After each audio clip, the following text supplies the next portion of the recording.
Good morning. Pag sayo ko nakamata ka nga buntagon, pag mata na ko ga bahis-bahis ko diri sa gawas sa among balay. Indot kayo. Nakoy nahon-nahonaan. Kay numdum kog mga tao nga moingon nga sa may atong lingaw ro na, sa may atong mahimo ro na, sa may buhato na to ron para malingaw ta.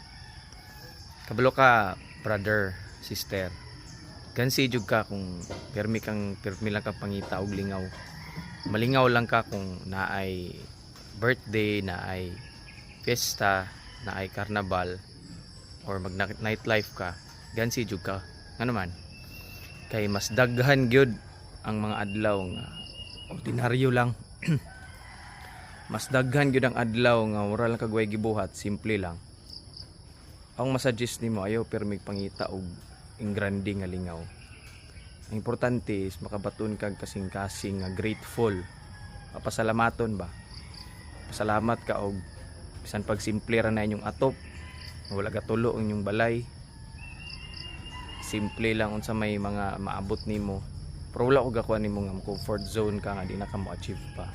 Pero kung say naa nimo karon, salamati na pangitag pamaagi nga ma-enjoy nimo ang every moment sa imong life. Pasalamati kung unsay naa nimo karon nga nakamata pa ka, kaon pa ka, and mayray mo pagginhawa, naa kay buutan nga pamilya, naay atop inyong balay, may kuryente, naamoy tubig. Ayaw kay pag sobra pag focus nga ay ra ka malipay kung mga palit na agsakyanan, palit na kag balay, papalit na ka og yuta, pwede na kang malipay karon bisag wala pa nimo na mapalit na mga butanga. Og well gay nihinay ka sa proseso nga imo na siyang makabuot. Make every moment special of your life.